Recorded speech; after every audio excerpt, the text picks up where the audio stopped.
Saturdays, and I'll go the third week. I'll stay up on that Sunday while they have the third Sunday class. But I would love to take, and I guess I can go ahead. Now, Sister Taylor is going with me. She's made a big sacrifice. She's going to go with me and help me up, and she's moving up to Mississippi to help us out. The Lord put it on her heart. I was trying to get her to go with me to Africa, but she's going to Mississippi, so we want to be. She made a sacrifice to do so. I'll tell you more about that. And we definitely want to be a support to what she's doing. They got houses up there, $6,000. Get a house, $6,000, fix it up. I'm going Friday to look at all these houses. $6,000, put about $5,000, $6,000 in. The house is paid for. I need some help. Now, I don't need no trouble slings. I'm going on to help. I don't want nobody out there that I got to help fix it. Y'all cutting the fool up there. I need some help with some good folk. So if you're interested in going with me to Mississippi to help get the church started and to build it up, amen, she's going to be heading our outreach department, ministerial outreach, amen, and going out. And I thank you for that sacrifice. Please let me know, because I'd like to have different saints that are going up there to help me out. I need at least 15 people that don't mind going up to helping me there. Gina is one of our new teachers here. We thank God for you, Gina. One thing that can sometimes be a problem that I found out, especially if you have ministry and want to grow, growing ministry-wise, I think growing doctrinal-wise and spiritual-wise, the Bibleway here is great for that, but sometimes growing in ministry, you have to go out where you're needed. And there's a lot, this church has a lot of people that's here that does a lot of things. Sometimes I have to, every now and then I have to take a plant and pick it up and move it to another location where it can help and it can blossom. You know, trees are limited by other trees. And the Bible calls us trees of righteousness. And if you got trees too close to another tree, it can't expand. So every now and then, you know, that's why you take guys like Nick, who was raised here. You never saw that in him, but I move him somewhere where he can grow. You can see him. People say, man, I didn't know he had all that in him. I move him somewhere where they can grow into a bigger church. They can expand greater. So sometimes the ministry can expand better when you go different places. So I'm appointing some people that I feel like that have not reached their full potential here that can reach it greater in other places that are moving. Now, don't everybody go to South Pack and say, it ain't fun. Some of y'all just ain't growing because you don't come to church and don't read your Bible and pray. But others have so much to offer, and they need to be put in a place where they can give more. Can you say praise the Lord? Put your hands together and give God praise and tell him thank you. I'm going to 1 Timothy chapter 3. Pick up where I left off. Now, remember the book of Timothy, and this is another thing that I want to mention, too, to all of the saints. Bible study looks much better. Sunday nights definitely look much better. And I want to make sure everybody knows this. And this is not going to be a long topic that I'm talking about. I'm not going to spend a lot of time on it. Every member of the church, you should be a tither. That's something that the Lord is in the scripture. I'll be teaching to that. 10% of everything you make belongs to the Lord and offering. That's what's called tithe. You give God 10%. Don't hopscotch, don't skip. Everybody in the church should be doing that. That's Bible. I'll take time to teach of it as I'm teaching on some of these Sunday nights, because I'm going to be dealing with the responsibility and obligations of the church to the Lord. I talked about Sunday night. I talked about the evening sacrifice. So I'll be talking about these things that the Lord has given me. Quickly, 1 Timothy. Thank God for Heather. I went down to her job the other day. She's doing a very good job witnessing, not just working, but witnessing to those people that are working on it. I was delighted to pray for all of those that was there. All right, give me 1 Timothy chapter 3. First of all, before you even start reading the book of Timothy, you need to know what the book is about and who the writer is and what the whole story is, or you'll pick up the book and you'll just start reading it and not understanding it. The book of Timothy is Paul as an apostle speaking to a young bishop that he had put in authority as a young bishop, telling him how to pastor the church and how to set up a district of churches. It's no different than if Elder Andrew was out or Minister Nick was out and I would call them and communicate them. We have letters today, and we thank God that they didn't have the communication that they have then, because we wouldn't have had this information. So he would write letters to Timothy, and Timothy now would take those letters and orchestrate the church by those letters. The church, some letters he wanted them to read in church, and then some letters he just wanted to give Timothy instruction. But it was a private conversation, and Timothy was supposed to pastor the church. Good to see you, son. Timothy was supposed to pastor the church based upon the information that he had gotten from Timothy. So when you see Timothy as an effective leader, now you see the effectiveness of his leadership was relationship with an apostle. And they didn't want you to think, if you saw Timothy later and you saw these things that was happening to Timothy, they wanted you to know that Timothy was doing these things because of the relationship that he had with an apostle who was a leader, who was a senior leader, teaching him how to orchestrate the church. We do know that Timothy was mixed. His father was Greek, his mother was a Jew. So he was a mixed young man. He would have been somewhat brighter colored. You could tell he had a white father and a black mother. All right, go with me quickly to the book of 1 Timothy chapter 1 and 1 so you'll get this. 1 Timothy 1 and 1. All right. Paul, an apostle of Jesus Christ, by the commandment of God our Savior, yes, and Lord Jesus Christ, which is our hope. Yes. Unto Timothy, my own son in the faith, grace, mercy, and peace from God our Father and Jesus Christ our Lord. As I besought thee to abide still at Ephesus, yes, when I went into Macedonia, that thou mightest... So this, I want you to understand, this letter that we're reading, make sure that I don't have this harm in there. Cut it down. This letter that I'm reading, I want you to understand that the use that we have today with this letter would not have been the use that they did in the Bible. They wouldn't have took this and read this in the church. Timothy would have took the information that he got and he would have pastored according to it. So it was not their custom to take it and read it like we read in this letter, because it wasn't to the church, it was to a person. And Timothy now would orchestrate and pastor the church. This would be a disciple to Timothy. This would be his disciple of how to construct the church. Now, this is important because when you know what the latter is, then you understand what Paul is doing. In that day and time, there were women there might have been women who had been encouraged to lead in religious sectors, and they even had gods that were female gods and goddesses, like Diana and all those. So when Paul writes in 1 Timothy chapter 3 and 1, he is giving instructions, 1 Timothy 3 and 1, to Timothy of who he cannot and can ordain in the church as other bishops, elders, and deacons. All right, read. That thou mightest charge some. First, get 1 Timothy 3 and 1. 3 and 1. This is a true saying. If a man desire the office of a bishop. Whose conversation is this? Whose conversation is this? Paul and who?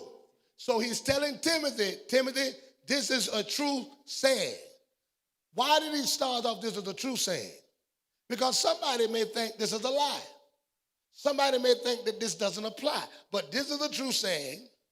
If a man desire the office of a bishop. If a man desire the office of a bishop. He desireth a good work. He desires a good work. A bishop then must be blameless. A bishop must be blameless. The husband of one wife. The husband of one wife. Vigilant. He lays it out that a bishop then must be a male because he got to be a husband of one wife.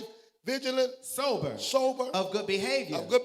Given to hospitality. Now, given to hospitality. Apt to teach. Not given to wine. And I think I did go over this, right? I've been over this, so I'm briefing through just to kind of get where I'm going. Read. No striker.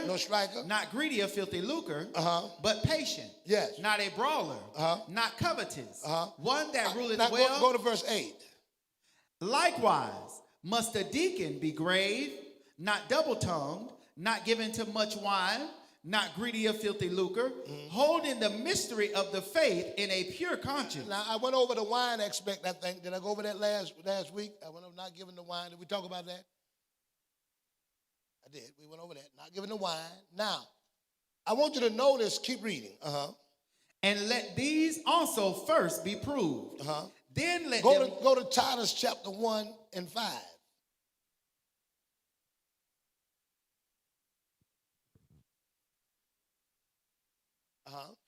For this cause left I thee in Crete, that thou shouldest set in order the things which are wanting, and ordain elders in every city, as I had appointed thee. Yes. If any be blameless, the husband of one wife, having faithful children, not accused of riot or unruly.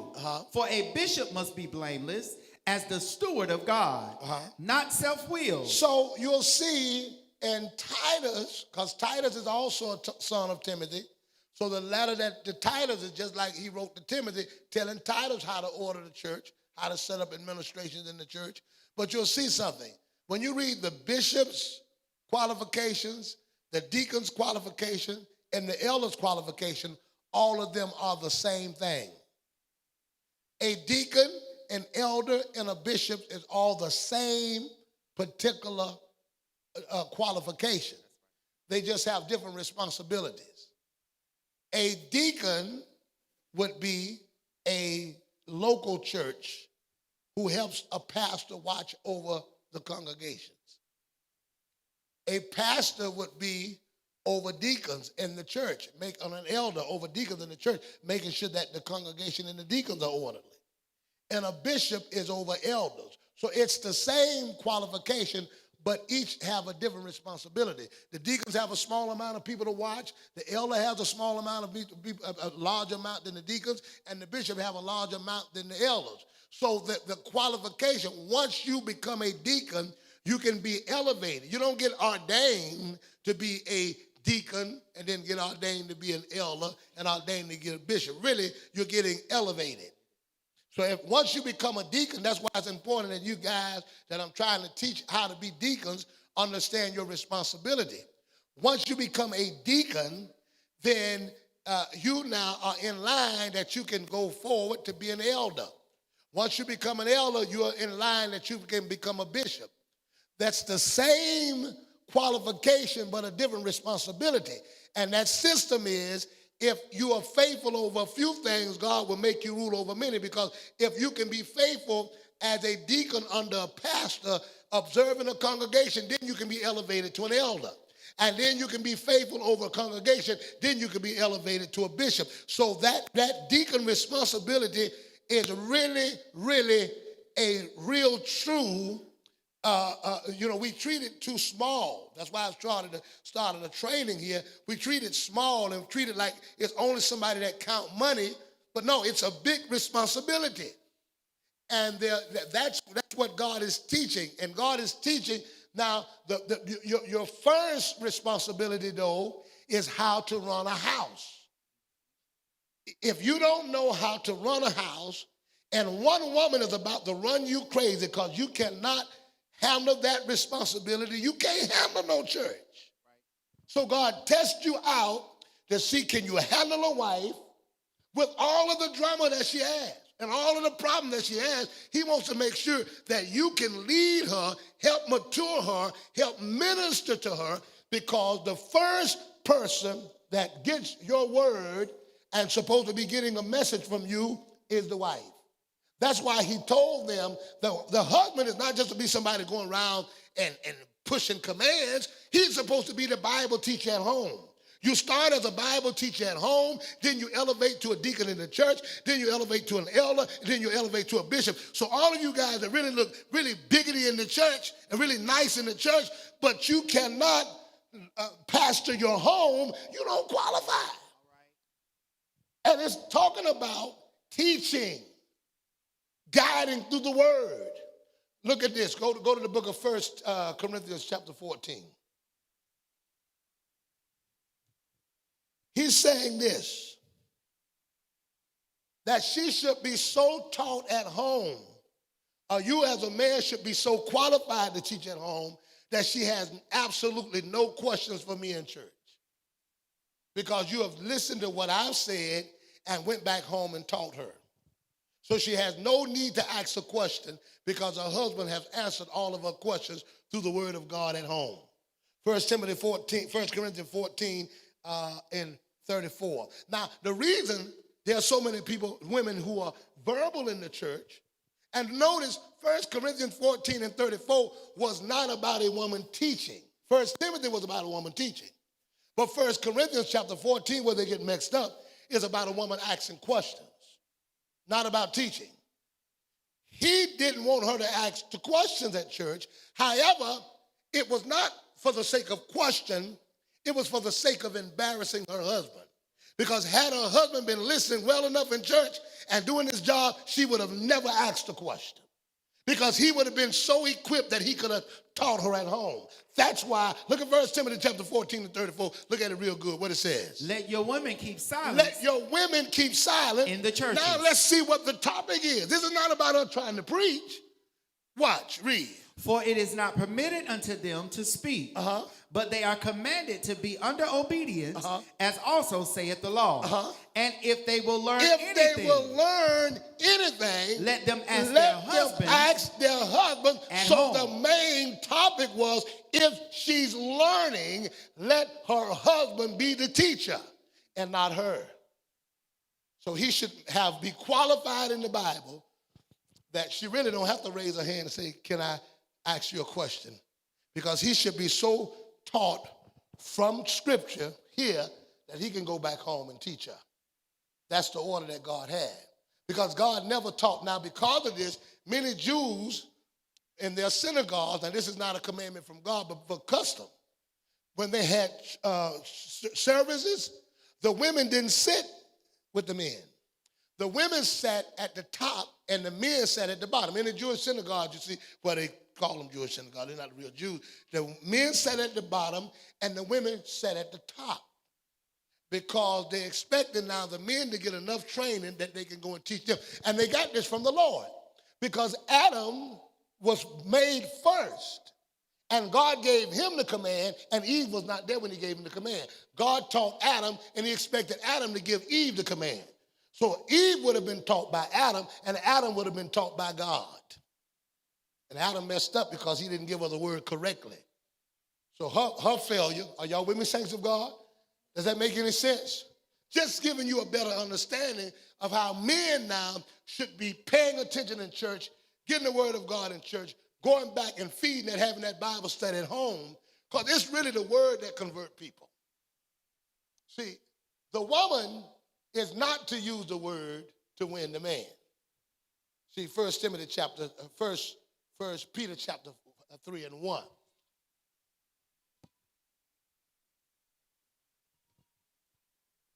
This is why a woman shouldn't try. Yes, ma'am. What's that? But that's the difference. Yes, yeah. I mean, Sister Sarah, her question is, what if the man is not in the church? That's what I'm saying. That's why we got the problem that we have now, because men are absent. So if the man is not in church, she can ask the question. Now that's why he said. Now notice he's talking about women who have husbands in the church. Because he said if they would ask anything, let them ask their husbands at home. So you got to realize now, these were married women if they had husbands. So he's not saying the single woman couldn't ask the question. He's saying the married women shouldn't ask the question. Because if they got a husband that's saved in the church, he ought to be strong enough to answer the question for her. So he's not saying that it's wrong for women to ask questions, but it was embarrassing for women who got husbands in the church to ask the question, because the husband should be deep enough and in tune to what I'm teaching that he can teach his own wife. So when you look at the content of the scripture in totality, because some people just read it but don't have the whole content of it, go back to 1 Timothy 14 and 34 and you'll see it really plain. Look at 1 Corinthians 14 and 34. Read. Let your women keep silence in the churches. Now, your women, which ones he talking about? He's got to be talking about the married women. Read.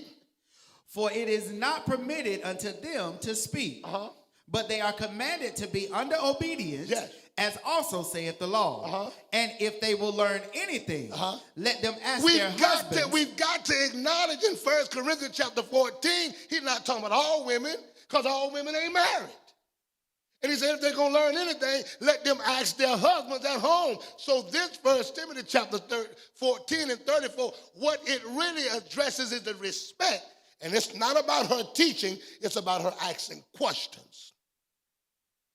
Why she got a husband that's saved, that's in the church. That make any sense? How many women now still have to ask questions because the husband don't take time at home to teach her. He ain't got enough Bible to teach her. So if a woman would ask, raise her hand in church and ask, what the Bible mean about that? That would be embarrassing to the to the husband, because he was supposed to know that so good. All right, I'll tell you why. I'll tell you why. Go to the book of Deuteronomy.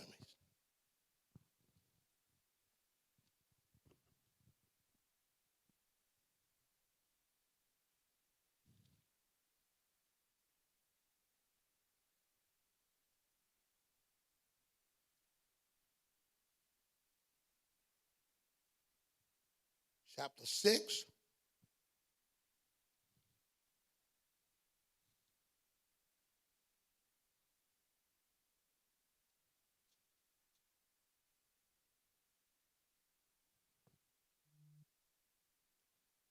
And 4. All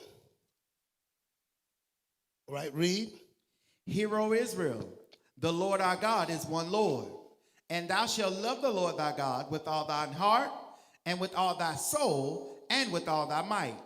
And these words which I command thee this day shall be in thine heart, and thou shalt teach them diligently unto thy children, and shalt talk of them when thou sittest in thine house. And you're going to talk about them where? When thou sittest in thine house. So this is to the men. When you go home, you're supposed to teach what you heard at church in your house. So if you was teaching what you had at church in your house, your wife wouldn't have to ask me a question, because you would have already given her the same thing that I gave in church. Now, when you go over, watch in the book of Acts chapter 2.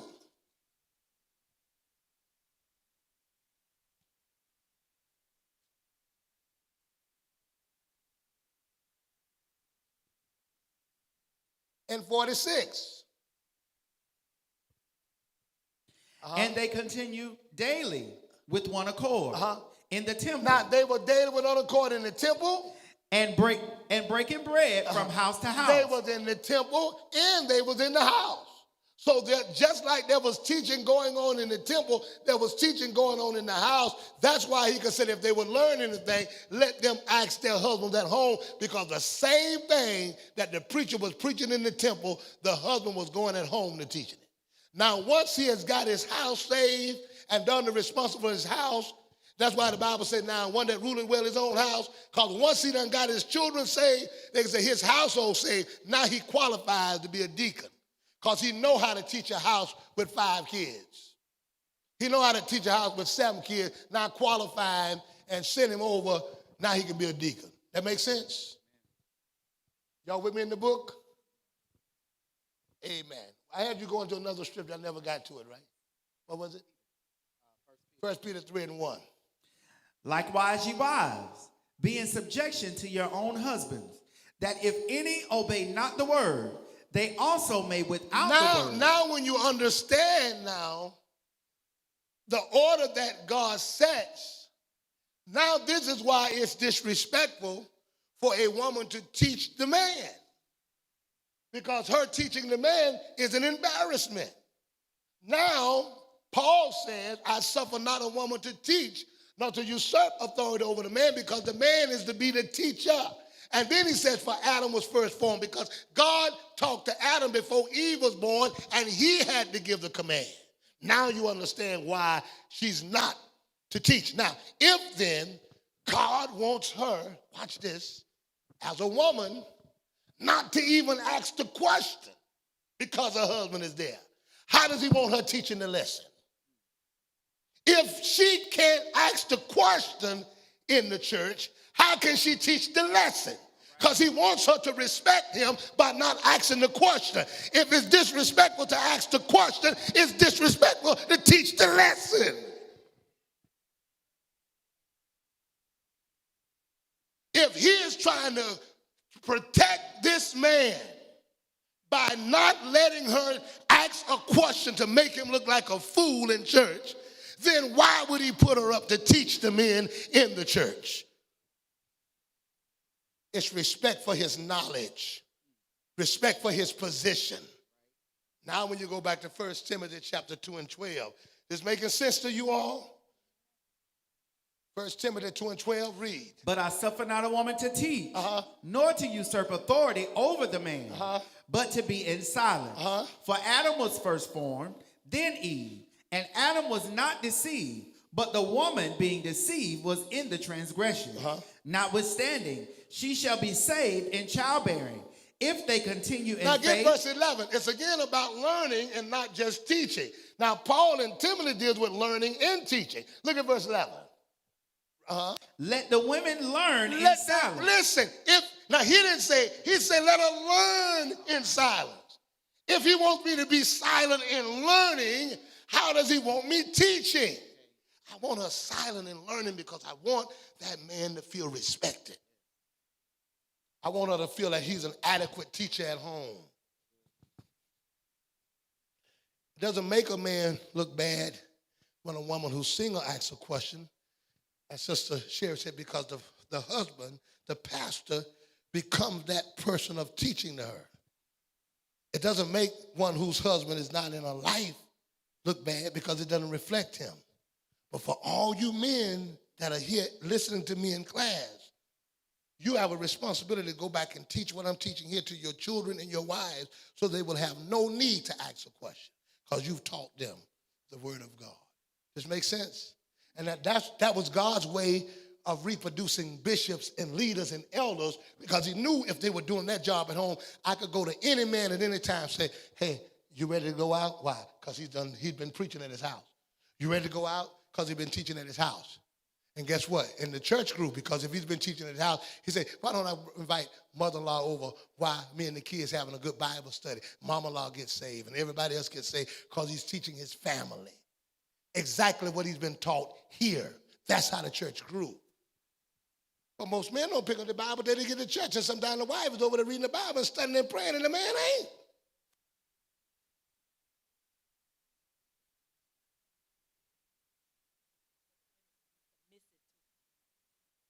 Yes, it's a reason. See, because knowledge puffs up. And Sister Sherry said something, she said, is submission also a reason why you want to talk? Yes, because when you look at a man as somebody that can give you knowledge, you respect him. Because you say, wow, he's smart. I think he's smarter than me. Because he's smarter than me, I'm willing to listen to him. I'm willing to follow him. Because women follow brain. Because brain equals security. A smart man knows how to take care of her. She wants somebody with some good sense. If he's smart enough to take care of her, she said, I follow him because he can take care of me. So when she hears somebody that's smart, she's going to listen to that and hearken to that because she feel like she can teach him something. When a woman feel like you can't be taught. That's why some of y'all was good till you got a degree. Then you told your husband, get on out. I can take care of this. Because when you get smart, knowledge puffs up. Amen. Now, I ain't say all women did that. I say some. Amen. Go to first Timothy 4:1. Somebody had a question? Somebody had a question. And then it challenges a man to stay in his Bible. 1 Timothy 4:1. Yes, ma'am. Talk loud, I can hear you.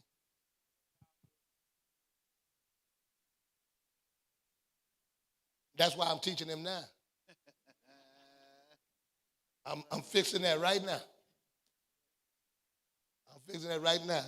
And as soon as I get through getting it down and get them to get it real good, because this lesson I'm teaching, they ought to be going home and getting it. Then to see if I get this thing well enough, the wife start asking questions. I said, your husband didn't have Bible class with you for what I talked about last week?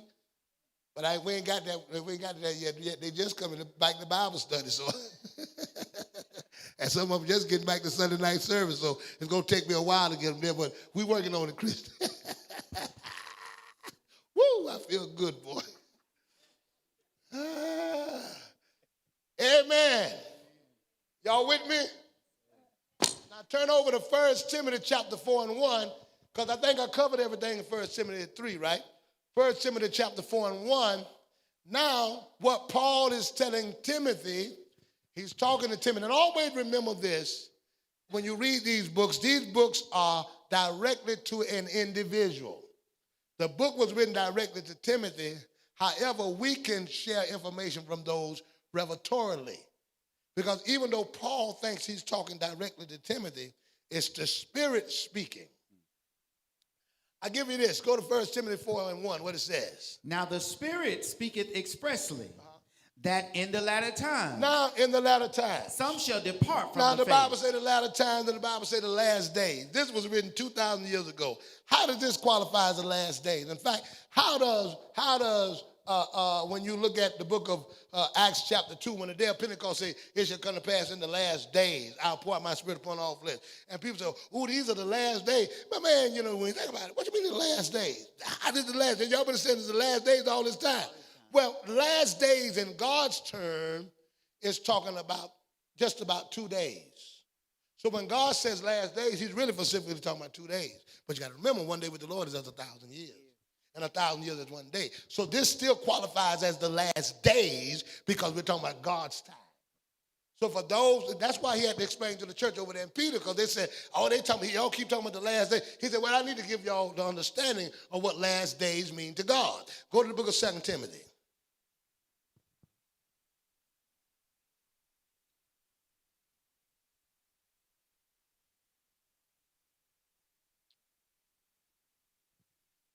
Second Timothy,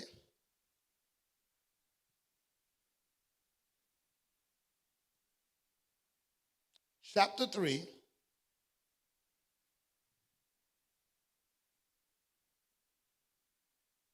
and verse 3. 2 Peter 3 and 3. I said Timothy. All right, 2 Peter 3 and 3. Knowing this first, That there shall come in the last days scoffers, walking after their own lusts, and saying, where is the promise of his coming? Say, where's this thing? Y'all say coming, where's it at? For since the fathers fell asleep, all things continue as they were from the beginning of the creation. For this they willingly are ignorant. They're ignorant because they're looking at days as a 24-hour cycle. Let me explain what I mean by the last days, Peter says. Get verse 8. Read. But beloved, be not ignorant of this one thing. Don't be ignorant when you hear me say last days.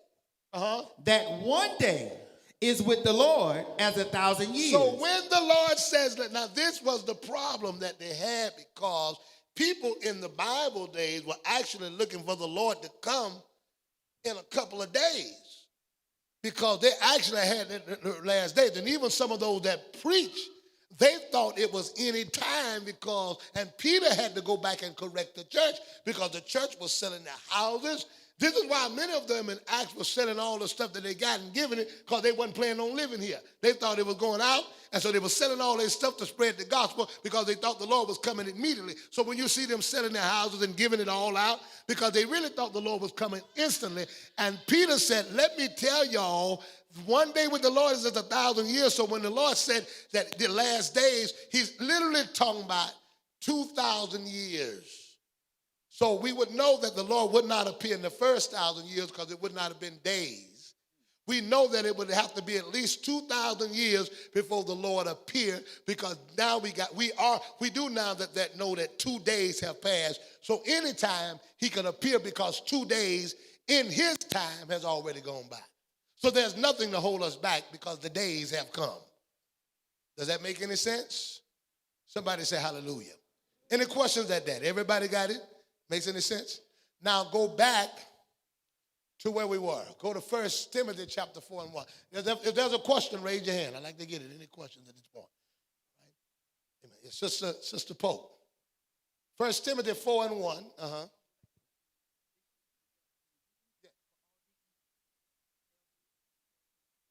Well, no, so deacon would be, it's almost like in Publix. You got, say, the vegetable supervisor, you got the meat supervisor, and then you got the general supervisor. So all of them have the same qualification, but it's not the same office. So the office is different. So it's like each office is bigger. The deacon's office is one side, the elder's office is one side, and the bishop's office is one side, meaning the responsibility is large. So we call them deacon because the responsibility is large. We call them elder because the responsibility is large. We call them bishop because the responsibility is large. Yes, ma'am. All right. 1 Timothy chapter 4 and 1. Read. Now the Spirit speaketh expressly, that in the latter times some shall depart from the faith, giving heed to seducing spirits. So he said in the latter times some shall depart from the faith, giving heed to seducing spirits. Now the question is asked, Why then do we have 1 Timothy 4 in the Bible if the letter is only to Timothy? We have it in there because not only was the letter to Timothy, but the Spirit also is speaking expressly. So it's speaking to him. So the letter is to him, but it's also for us, that we can get an understanding of what the Spirit was saying to him prophetically. So I can prophesy today to the whole congregation, but that prophecy is not just to the congregation. That prophecy could be to the church at large. Are y'all following me? So I think one of the problems we have today in our time, because people have stuck only strictly to the scriptures, which we should stick to the scriptures, but they don't believe that prophecy is alive today, and there's no direct word to individual. You see, these have individual prophecies and general prophecies.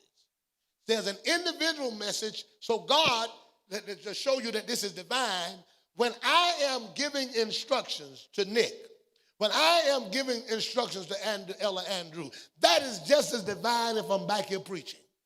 And what people only see when you preach. But if it was not, how does a letter qualify to be in the Bible that a man is writing to another man? It was divine. And the problem is when you're sitting down in my office and I'm giving you instructions and telling you things to do, you don't look at that as divine. And because you don't look at divine, you don't operate and function by that, and you miss it. Had Timothy just looked at Paul, it has been divine. It's not just from that pulpit. When we are riding in the car, and I'm talking to you about how to construct, that's divine. When I'm telling you as ministers, all right, brother, be careful how you preach that. Don't hold the folk too long. That is divine. But if you're only looking to hear from God behind the pulpit, sometimes he's talking while I'm behind the wheel. Sometimes we're talking while we're riding to Mississippi. Sometimes he's talking while we're riding to Alabama. And you take those instructions and use those to pastor those congregations. That's what this conversation is with Timothy and Paul. So the first thing it shows us, divine inspiration doesn't only come from a pulpit. Divine inspiration don't only come from there, but it comes from conversation and not just preaching. That's how Timothy was affected. Are y'all with me? All right, read. And doctrines of devils, speaking lies in hypocrisy, having their conscience seared with a hot iron, forbidding to marry, and commanding to abstain from meats. So the first thing that he talks about is forbidding to marry. Although he names something particular that's going on in that particular day and time with Timothy, he's also talking about forbidding to marry as it relates now to our day and time, the Catholic Church. That was going to come up later because the Catholic Church forbids its priests to marry. And anybody that forbids marrying, for people who qualify to marry, it's a doctrine of devils. So the Catholic Church cannot be looked upon as a righteous church because it forbids folk to marry. That's one. He names two religions particularly, one that forbids to marry, so nobody should look at the Catholic Church as a God church. It forbids people to marry. Paul is warning us about other religions that will come up later. And we will find what those religions are. Are y'all with me? Read what else he says. And commanding to abstain from meats. And then the next one is a religious group that will tell you to abstain from meats. Come on. Which God hath created to be... Now, these two doctrines of devil he wants to address. The Sabbath day advantage, who teach that you can't eat pork, it's a doctrine of devils.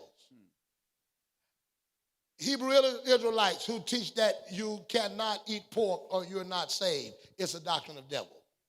Any church that teaches or any religious organization that teaches you that you cannot eat a particular meat or you're not saved, it is of the devil. So Muslims. Now, God says it's all right if you decide not to for a dietary purpose and you say you don't want to eat it, you're good. But the minute you make that a religion or a doctrine, you've already become a doctrine of devils. Now, that's what I want to deal with tonight so you can see that. Now watch this. Read what it says. which God hath created to be received. Read that verse again. For The verse above it. speaking lies and hypocrisy, having their conscience seared with a hot iron, forbidding to marry, and commanding to abstain from meats, which God hath created to be received with thanksgiving of them which believe and know the truth. So he said, this is a doctrine of devils. Now, how can something that was once a doctrine of God become a doctrine of devils? Because at one particular time, God called these meats clean and unclean. Go to the book of Leviticus chapter 11. That's why you got to rightly divide the truth. Go to Leviticus 11 and 1.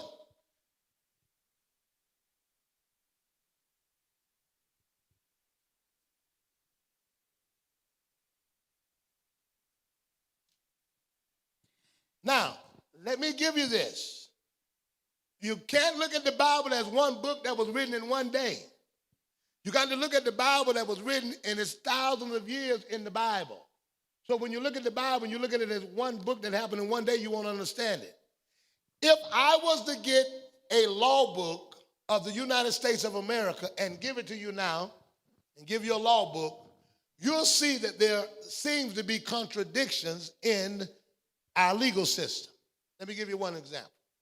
The same country now that you'll go to jail for holding someone without permission and you will be considered kidnapping them, or what is it when you hold somebody without permission? There's another name they got for it. False imprisonment. The same said false imprisonment. This same country has slaves. Over 200 years ago, there were slaves. 400 years ago, there were slaves, and you didn't go to jail for that. But today you do the same thing, you'll go to jail. Why? Simply because throughout time the laws change. So when you read the Bible, one part of the Bible says don't eat meat. But as time progressed, God gave them permission to eat meat because the law sometimes was for a particular reason. That was a particular reason. The Bible has in it, it has health laws, it has work laws. I'll give you an example of work laws. Even today in our country we have law. There's different divisions of laws. They're called sundry laws in the Bible. I'll give you an example. You got labor laws. When the Bible says, remember the Sabbath to keep it holy, that wasn't about going to church on a Saturday. People say, oh, if you don't go to church on a Saturday, you ain't right. The law, that was never about going to church on no Saturday. Oh, you got to go to church on Saturday. That law was never about going to church on a Saturday. That was a labor law.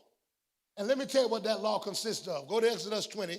Well, and I got you in Leviticus. Go to Exodus 20, then we're going to Leviticus. Go to Exodus 20 and 8. Read. Remember the Sabbath day to keep it holy. 6 days shall thou labor. It's nothing about worship. 6 days you go to work. And do all thy work. And do all thy work. But the seventh day is the Sabbath of the Lord thy God. It's the Sabbath of the Lord thy God. In it thou shalt not do any work. Don't do any work. Thou, nor thy son, nor thy daughter. The Sabbath day was not about worshiping on a Saturday. It was about staying home and not working. God was saying, all I want you to do is work 6 days a week. That's it. It was not about worship. And they made it, oh, you got to go to worship. You got to worship on a Saturday. If you don't worship on a Saturday, no, it was about not working. So now, how does a law, go to the book of Leviticus, chapter 11, and this is what we're going to deal with tonight. How does a law, no question at this time? Y'all got it? Leviticus chapter 11. Now this becomes the problem. Leviticus chapter 11 and 1. Read. And the Lord spake unto Moses and to Aaron, saying unto them, speak unto the children of Israel, saying, these are the beasts which ye shall not eat among all the beasts that are on the earth. Whatsoever parteth the hoof and is cloven-footed, and cheweth the cud among the beasts, that shall ye eat. Nevertheless, these shall ye not eat of them that cheweth the cud, or of them that divideth the hoof, as the camel, because he cheweth the cud, but divideth not the hoof. He is unclean to you. And the coney, because he cheweth the cud, but divideth not the hoof. These are all the things that you shouldn't eat. And he gave you stuff that shouldn't eat in the Old Testament. But in 1 Timothy chapter 4 and 1, go back to 1 Timothy 4 and 1.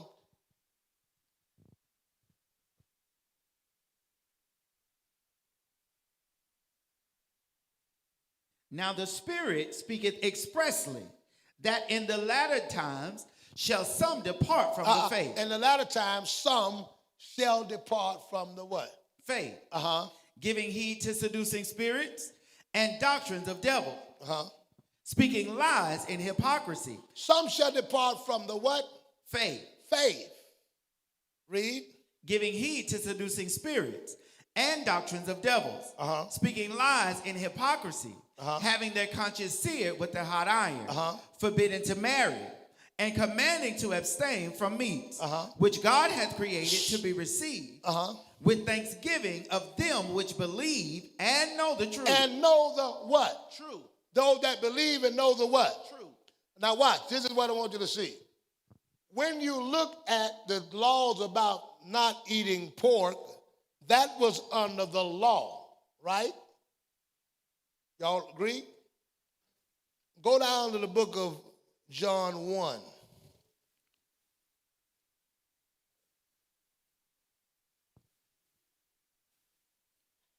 And 17. For the law was given by what? Moses. But grace and truth come by Jesus Christ. And he says, some shall depart from the faith, right? Y'all agree with that? Amen. And the Bible said, every creature is good. Go back to 1 Timothy where you picked up.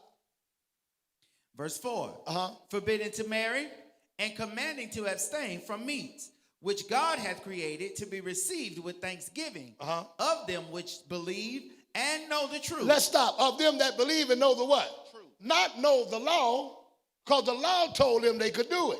But the law was given by Moses. But now we got something that came after them. Grace and truth came by Jesus. So they, the ones that knew the law, they ate and said you can't eat pork. But something came after the law. Truth. Now we got truth.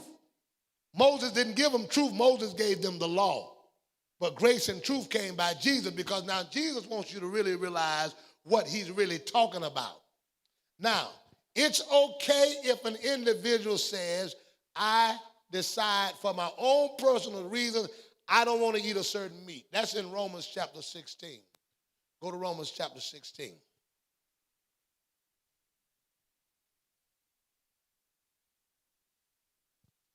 What's that? The eating pork? That's contained in the labor law as well. That's right. Because now he's going to teach us what each thing is about. See, in the Bible, there's what's called allegories. So all these laws were allegories. So the Old Testament laws really had a bigger meaning in the New Testament. And I want to show you each meaning. Like the Sabbath, the real allegory of the Sabbath is not working on the Saturday. The allegory was we got the works of the flesh. Jesus said, come unto me, all you that labor and heavy laden, and I'll give you rest. Once we get in Jesus, we rest from the works of the flesh in Galatians. So that's the allegory. So everything that was a law then was an allegory to something now. So not eating pork or not eating meat, the Gentiles were considered animals. And so by the Jews not eating pork, it was saying the Gentiles couldn't come into the body of Christ. But once they got the word, it's sanctified and clean. Now the Gentiles can enter the body because they've been cleaned by the word. So all of those things that were law now become allegories. Are y'all with me? Somebody say hallelujah. Can you lift your hands and say hallelujah? All right, go now. Where we at? Romans 16. Let's go to Romans 14.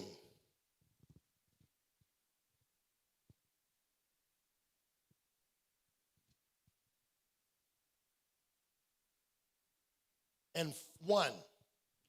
Him that is weak in the faith receive ye, but not to doubtful disputations. For one believeth that he may eat all things. Another who is weak eateth herbs. Another who is weak eateth what? Herbs. So one man believeth he can eat anything.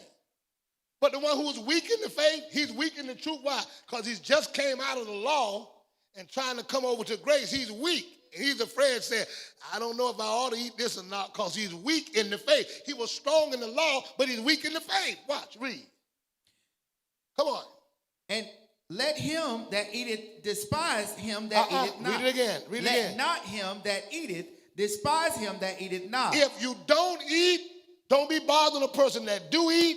And if you do eat, don't bother the person that don't eat. You eat what you want, because I ain't about your eating now. It ain't about what you eat. So if I want to eat a pork chop, I can eat a pork chop, and don't bother my pork chop. And if you don't eat one, then I ain't going to bother you because you don't eat. Y'all with me? Read, And let not him which eateth not judge him that eateth. Don't be judging me about what I'm eating and not eating. That's the Bible. Read. For God hath received him. God hath received him. Who art thou that judgest another man's servant? Who art thou that judgest another man's servant? To his own master he standeth or falleth. He standeth or what? Falleth. Yea, he shall be holding up, for God is able to make him stand. So what he's saying, the guy is weak in the faith, and he's about to fall because he's under the law, but Jesus comes through grace and truth to try to hold him up. Because when they come on this side, they're weak. I can't eat this, I can't eat it. But once you get truth, truth becomes the crutches to hold the person up that's under the law. That's why I say stand fast in the liberty when Christ has made you free. Now that you got truth, you came in there, you didn't have it. But now that you find out who the true, and what God is truly saying, then you can stand. Now, watch this. Read, Verse 5. Yes. One man esteemeth one day above another. Now get verse 7. Now this is talking about that Sabbath day. Read. For none of us liveth to himself, and no man dieth to himself. Yes. For whether we live. What verse you on? Verse 8. We live unto the Lord. Get verse 17. For the kingdom of God is not meat. God ain't in no meat. His kingdom ain't about no meat. God ain't trying to, he ain't no meat that save you. It ain't about no meat. Come on. And drink. But righteousness. If you want to know what the kingdom of God is, I ain't talking about no pork chop and no pig feet. God ain't caught up in that. That ain't the kingdom of God. But it's joy, righteousness, and peace in the Holy Ghost. That's what the kingdom of God is about. Don't be talking about no slab of rib. Ain't no slab of rib save you. You want to talk about some meat, talk about the lamb that took away the sins of the world. Let's talk about some lamb chop instead of talking about some pork chop. Let's talk about the lamb that died. That's what the kingdom of God is. Now watch this. Y'all follow me? Now go to Colossians chapter 2.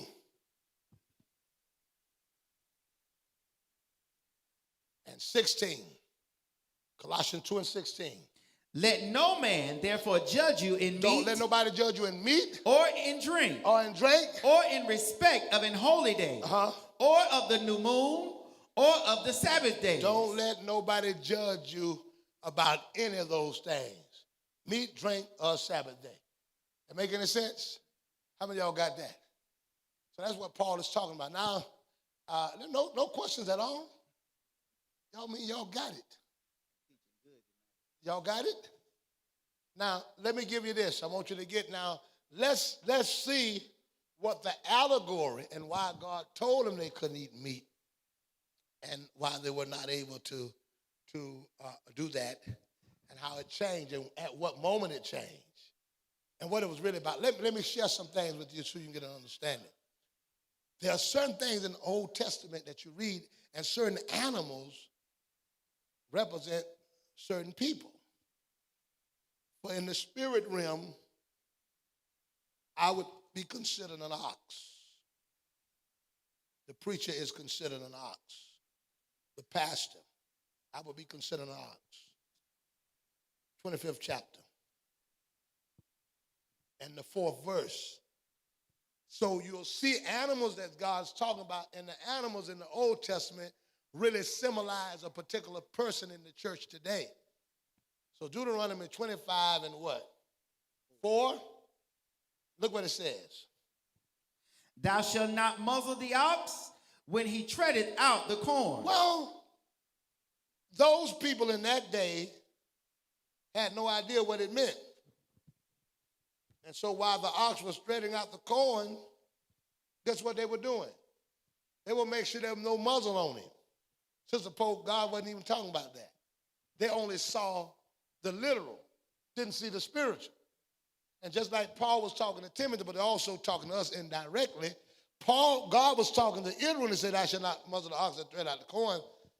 But what he was trying to do in the Old Testament to get them to learn the real by the law. That's why he said the law was our schoolmaster. Notice this. And I'll give you an example.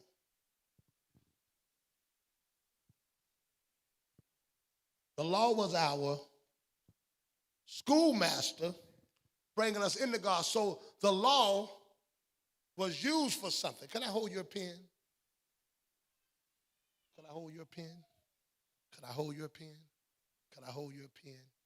Can I hold your pen? Come here. Now watch this. I want y'all to look at this real good. Come here, son. Help me. Look at this.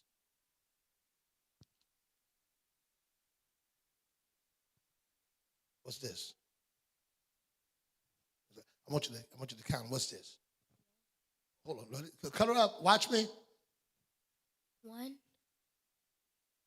2, 3, 4, 5. All right. Stay right there. Now, what is this? You said a pen. She said this was 1. That's why people don't understand Jesus being God. I'll talk about that later. This is a pen, but she called it 1. And what is this called? 2. But you say it's a pen. And this is what? 3. And this is what? And this is what? Now, all of these, even though they are something else, it represents 1 to her. Because she understands she's counting. So even though it's a pen, it's not a pen when she is using it in math. The law was the law then to try to teach them what the real was then. So the lamb back then is no longer the lamb now. It's a person. But I'm trying to use these allegories to show you the real. Amen. Amen. Now you can get these back to whoever they were. I don't know.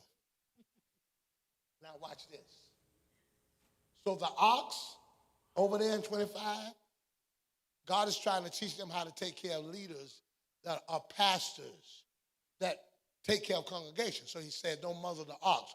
Don't put a muzzle on a man that's feeding you. If he's a pastor, let him eat of the vineyard. Watch. Get 1 Corinthians 9:9.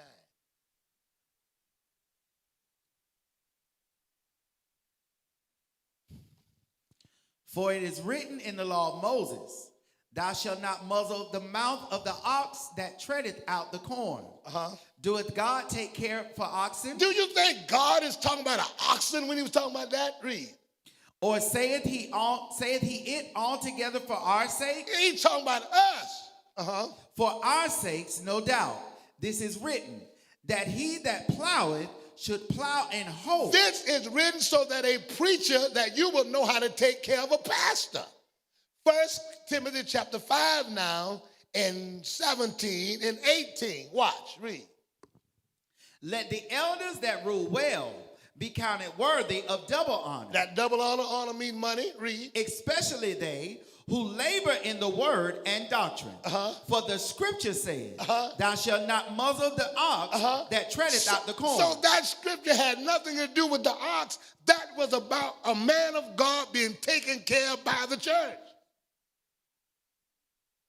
Now, you see how the law, they looked at it one way, but it meant something else. Now, just like that ox meant the man of God, those unclean beasts and animals that they couldn't eat, that was a bigger story than that. And you'll find what that was in Acts 10:1, and we'll be through. Let's look at Acts, the 10th chapter, and the 1st verse, and you'll see the big picture of what Acts 10 was about when he's talking about those unclean animals that you couldn't eat, and all this. This is what the real picture was about. Acts 10. I said 1 Peter. I said, Y'all know now, if Peter ain't got no 10 chapters. If y'all went over there to Peter, I'm praying with y'all and for y'all, all right? Okay, what it says. There was a certain man in Caesarea called Cornelius, a centurion of the band called the Italian band, a devout man and one that feared God with all his house, which gave much alms to the people and prayed to God always. He saw in a vision, evidently about the 9th hour of the day, an angel of God coming into him and saying unto him, Cornelius. And when he looked on him, he was afraid and said, What is it, Lord? And he said unto him, Thy prayers and thy alms are come up for a memorial before God.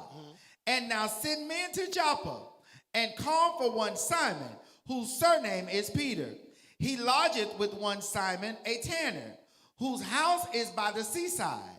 He shall tell thee what thou oughtest to do. This is a Gentile.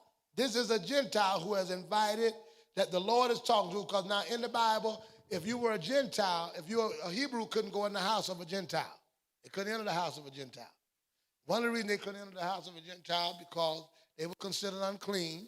And secondarily, you couldn't even eat in the house of Gentiles, because they cooked pork and all that in their place, and they didn't want you to eat off of spoons or forks or plate that had any pork that was on it. So you hear these people talking about they don't eat pork and all that. True Bible, you wouldn't even be eating out of a plate. You couldn't even go to a restaurant where pork was on it, because the plate would be considered unclean. The fork would be considered unclean. So they couldn't even eat with a Gentile. All right, read, And when the angel which spake unto Cornelius was departed, he called 2 of his household servants and a devout soldier of them that waited on him continually. And when he had declared all these things unto them, he sent them to Joppa. On the morrow, as they went on their journey and drew nigh unto the city, Peter went up upon the housetop to pray about the 6th hour. And he became very hungry and would have eaten, but when they made ready, he fell into a trance and saw the heaven open and a certain vessel descending unto him, as it had been a great sheet knit at the 4 corners and let down to the earth, wherein were all manner of four-footed beasts. He saw this sheet that's coming down with 4 corners, representing, praise the Lord, 2 things. One, it is representing the 4 gospels, Matthew, Mark, Luke, and John. One is also representing the 5-fold ministry. You got the apostles, prophets, evangelists, pastors, and teachers, and then the middle of the sheet, which represents the apostles. He saw this sheet coming down from heaven that's full of unclean beasts. Read. 4-footed beasts of the earth, and wild beasts, and creeping things, and fowls of the air. And there came a voice to him, Rise, Peter, kill and eat. Now listen, he got all these unclean animals that the Bible had told him not to eat in the Old Testament coming out of heaven. First of all, we got a problem, because heaven is supposed to be a clean place. Why they got all this unclean food coming out of heaven? He saw it come down in a vision, and then God tells Peter to do something that is against what he'd been told. He say, get up and eat this. Read. But Peter said, Not so, Lord. Peter is telling God, I'm not eating this. Why? Because he's telling God what his words say. In the Old Testament, you told me not to eat this, but see, he's so stuck on the law that even when God is talking presently, he's disobeying God. Because if I come and tell you something today and tell you something else to do, you follow my last command. If I told you to sit down and then I come back and tell you to get up and you say, I ain't standing up because you just told me to sit down, you in trouble. So God told them in the Old Testament not to eat, but I'm a living God, and now I'm telling you to eat what I told you not to eat.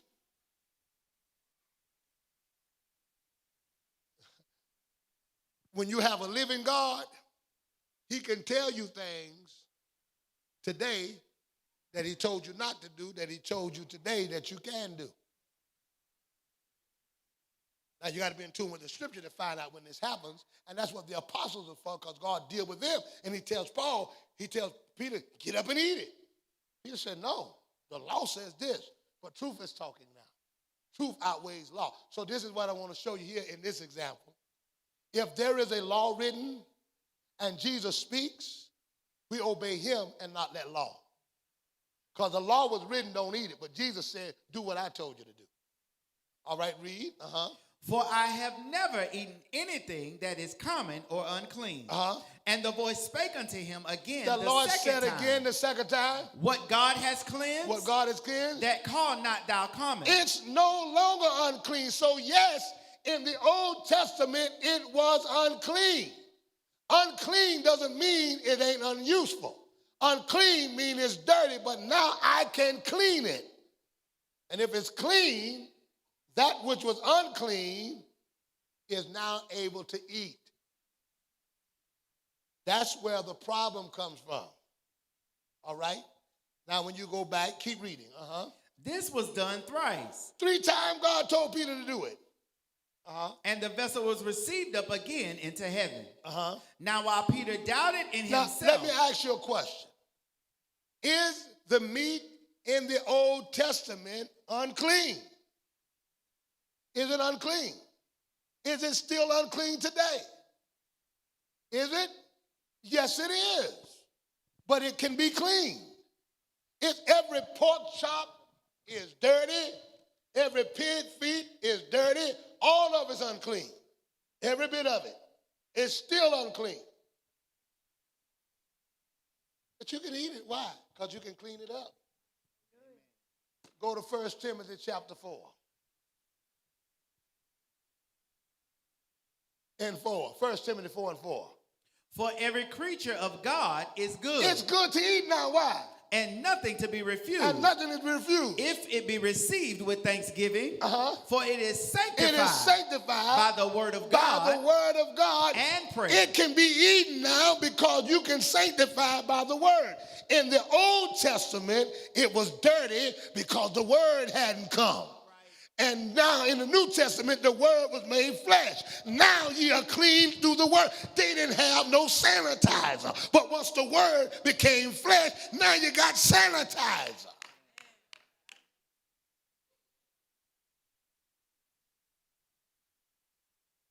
John 15.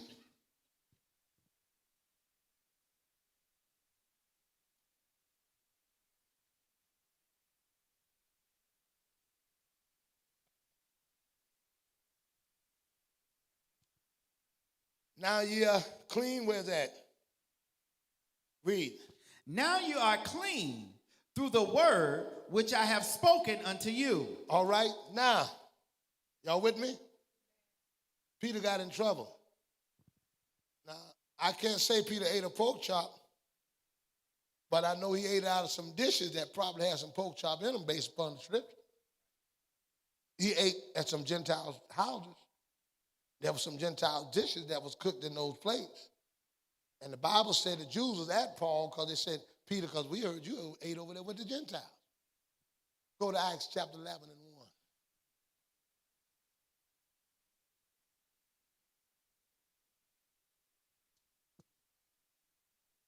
And the apostles and brethren that were in Judea heard that the Gentiles had also received the word of God.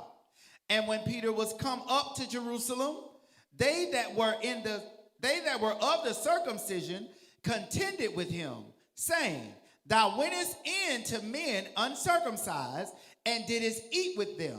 We heard you've been eating over there with the pork chop eaters. We heard you've been over there eating some of them. You had a bacon sandwich, Peter. You see? And so they were bothering Peter. Read.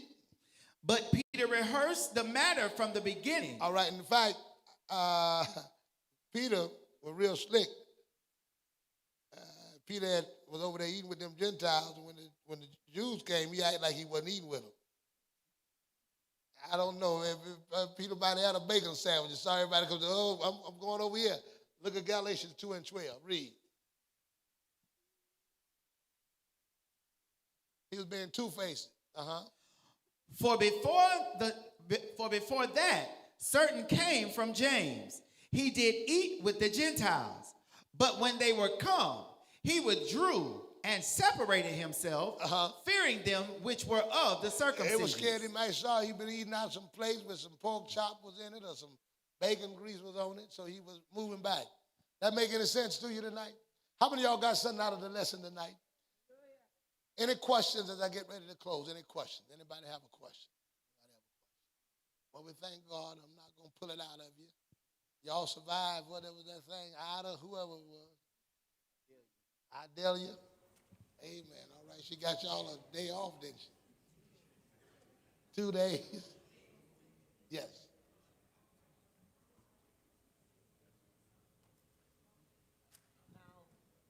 About not looking at the Bible as like a book that was just written by days.